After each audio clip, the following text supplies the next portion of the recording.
Halo sahabat semua, jumpa lagi ya dengan saya atas nama Nela Savana Aufa.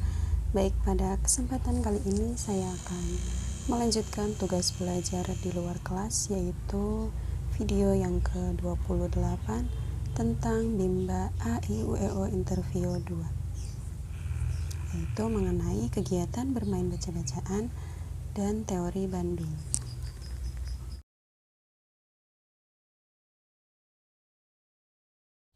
Baik, yang pertama yaitu mengenai tentang kegiatan bermain baca-bacaan. Nah, bermain baca-bacaan adalah segala permainan yang berhubungan dengan menumbuhkan minat baca anak.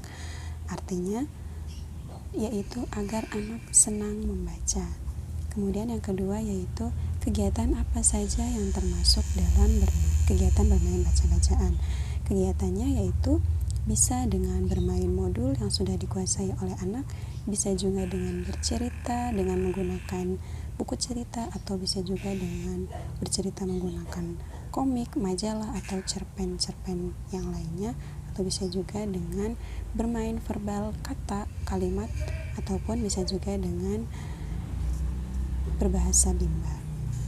Yang selanjutnya yaitu tujuan kita bermain baca-bacaan. Nah, karena di Bimba A-I-U-E-O ini memiliki tujuan untuk menumbuhkan minat baca anak, maka sudah tentu kegiatan bermain baca-bacaan ini memiliki tujuan agar menumbuhkan minat baca anak secara intrinsik. Nah, intrinsik yaitu tumbuh dari dalam diri sendiri ya. Jadi kemudian kapan kegiatan bermain baca-bacaan dilakukan? Nah, karena Bimba A-I-U-E-O ini memiliki tujuan untuk menumbuhkan minat baca anak, maka kegiatan bermain baca-bacaan dijadikan sebagai prioritas utama ya. Jadi kegiatan bermain baca-bacaan diharuskan untuk lebih sering dilakukan ketika membimbakan dibanding dengan kegiatan-kegiatan selingan yang lainnya. Yang selanjutnya yaitu kenapa dijadikan sebagai prioritas.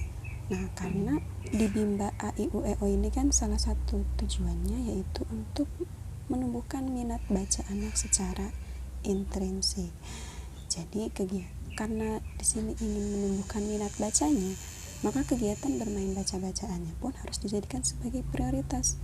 Nah, kegiatan prioritas adalah kegiatan utama atau kegiatan yang harus sering dilakukan dibanding dengan kegiatan selingan atau kegiatan selain bermain baca-bacaan. Jadi, motivator harus memperbanyak kegiatan bermain baca-bacaannya ketika membimbakan. Kemudian apa yang harus dievaluasi?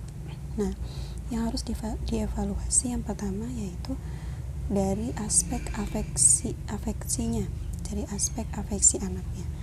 Nah, kita bisa melihat dari sikap dan ekspresi anaknya ketika bermain baca-bacaan, apakah anak tersebut sudah senang, sudah semangat, atau sudah antusias atau belum ketika kita ajak untuk bermain baca-bacaannya.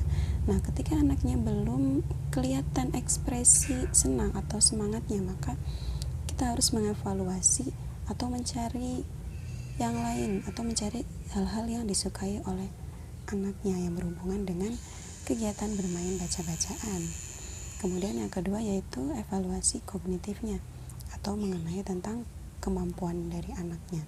Nah, di sini karena yang dicari adalah kemampuan membacanya, maka kita harus melihat dari apakah kemampuan dari anak tersebut sudah meningkat atau belum. Nah, ketika kemampuan bacanya belum meningkat, maka kita harus mencari atau berupaya lagi nih agar menumbuhkan atau menambah atau meningkatkan kemampuan baca anaknya. Yang selanjutnya yaitu bagaimana cara menerapkan bermain baca-bacaan. Nah, ketika kita ingin menerapkan kegiatan bermain baca-bacaan, maka syarat utamanya yaitu kita harus berparadigma Bimba terlebih dahulu.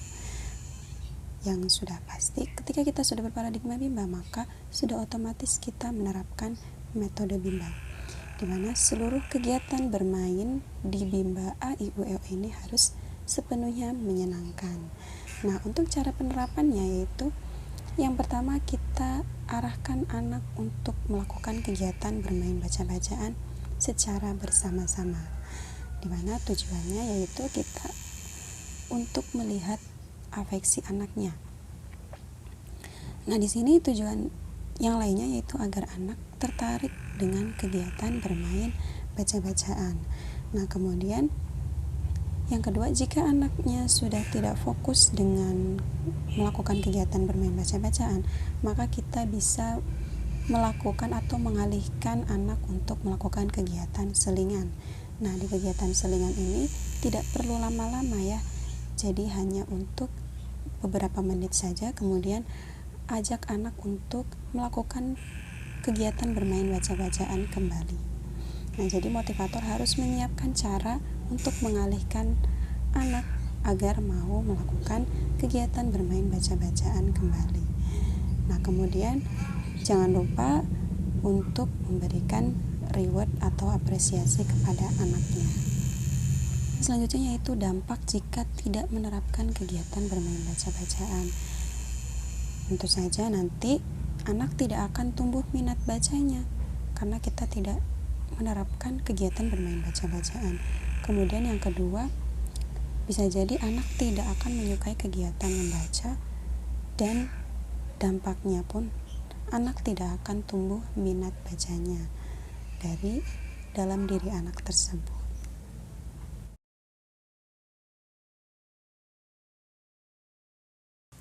Baik, yang selanjutnya yaitu mengenai tentang teori Bandul. Nah, teori Bandul merupakan bagian dari variation skill. Adapun pengertian dari variation skill adalah kemampuan yang harus dimiliki oleh setiap motivator dalam memvariasikan 3 aspek kegiatan belajar, yaitu aspek kognitif, afektif, dan juga psikomotorik. Nah, di dalam variation skill kita mengenal yang namanya istilah teori Bandul, di mana teori Bandul itu memiliki kegiatan prioritas. Nah, dan kegiatan prioritas atau kegiatan yang diutamakan adalah kegiatan bermain baca-bacaan. Kemudian kenapa sih disebut dengan teori Bandul? Karena Bandul memiliki sifat selalu kembali ke tengah. Nah, contohnya ketika dianalogikan, ketika Bandul itu bergerak dari tengah ke samping kanan, maka pasti akan kembali lagi ke tengah. Begitupun ketika Bandul bergerak ke samping kiri, maka akan kembali lagi ke tengah, dan begitu pun seterusnya. Nah, jadi teori Bandul memiliki kegiatan prioritas, dan kegiatan prioritasnya yaitu kegiatan bermain baca-bacaan. Jadi yang di tengah itu kegiatan bermain baca-bacaan, dan samping kanan dan samping kirinya itu kegiatan selingan. Nah, adapun contoh dari kegiatan utama atau kegiatan prioritasnya di Bimba itu adalah menumbuhkan, karena kita ingin menumbuhkan minat membacanya, maka kegiatan prioritasnya adalah bermain baca-bacaan. Nah, contohnya yaitu seperti bermain modul, bercerita menggunakan buku cerita, bercerita menggunakan majalah, bermain verbal, ataupun bermain bahasa Bimba ya. Kemudian contoh kegiatan selingannya apa? Nah, untuk contoh kegiatan selingannya yaitu bisa menulis, menarik garis, menggambar, ataupun berhitung. Yang selanjutnya yaitu tujuan dari menerapkan teori Bandul. Tujuan dari kita menerapkan teori Bandul yaitu agar setiap anak merasa semangat, merasa tidak bosan dalam mengikuti kegiatan bermain sambil belajar di Bimba ya, sehingga akan tumbuh minat membacanya. Yang selanjutnya yaitu bagaimana cara penerapan teori Bandul. Nah, untuk cara penerapannya yaitu dalam prakteknya seperti biasa ya, kita berdialog terlebih dahulu kepada anak, kemudian setelah berdialog, berdoa, dan kemudian bernyanyi, kita ajak anak untuk bermain baca-bacaan bersama-sama. Nah, di situ tujuannya yaitu kita melihat dari aspek afektifnya atau mengenai tentang perasaan dari anak tersebut. Ketika anaknya sudah senang dan sudah antusias dalam mengikuti kegiatan bermain baca-bacaan bersama, maka aspek afektifnya berarti sudah tercapai. Nah, kemudian setelah anak-anak tersebut melakukan kegiatan bermain baca-bacaan bersama, nah kita tanya terlebih dahulu nih kepada anaknya, apakah anaknya mau menambah lagi kegiatan bermain baca-bacaannya, ataupun anaknya mau langsung ke bermain kegiatan selingan. Nah, ketika anaknya mau langsung bermain kegiatan selingan, tidak apa-apa ya. Jadi kita arahkan anaknya untuk bermain kegiatan selingan. Nah, kemudian kegiatan selingannya ini tidak boleh lama-lama ya. Jadi ketika anak-anak sudah beberapa menit bermain kegiatan selingan, maka kita arahkan kembali anaknya untuk bermain baca-bacaan kembali ya, yaitu bisa dengan bermain verbal atau bisa juga dengan mengarahkan anak untuk membaca modul yang sudah ditulis ataupun membaca tiket modul yang sudah dimainkan sebelumnya. Kemudian jangan lupa melakukan hal wajib untuk setiap motivator, yaitu mengarahkan anak untuk berperan aktif, kemudian memberikan reward minimal 5 menit sekali, kemudian evaluasi afeksinya dan juga evaluasi kognitifnya. Yang selanjutnya yaitu bagaimana jika motivator tidak menerapkan teori Bandul. Tentu saja nanti motivator akan merasa tidak nyaman selama proses membimbangkan dan tidak bisa menikmati proses membimbangkan, dan tentu saja kalau sudah tidak nyaman berarti motivator tidak akan bahagia. Kemudian apa dampak jika tidak menerapkan teori Bandul? Nah, dampak untuk anaknya yaitu anak tidak bahagia, tidak bersemangat, kemampuannya pun tidak akan meningkat, dan bisa jadi anak tidak menyukai kegiatan membaca. Kemudian dampak bagi orang tuanya pun sama ya, orang tua akan tidak merasa nyaman ketika menitipkan anaknya di bimbel. Dan bagi motivatornya juga sama, motivator tidak akan merasa nyaman, tidak menikmati, dan juga yang pastinya tidak bahagia untuk semuanya. Jadi dampaknya banyak ya sahabat semua ketika kita tidak menerapkan teori Bandul dalam proses membimbangkan. Baik, demikian jawaban dari saya. Mohon maaf apabila masih banyak kekurangan dan juga kesalahan atas jawaban-jawaban yang saya berikan. Terima kasih dan sampai jumpa. Salam bimbang, tetap semangat dan terus belajar.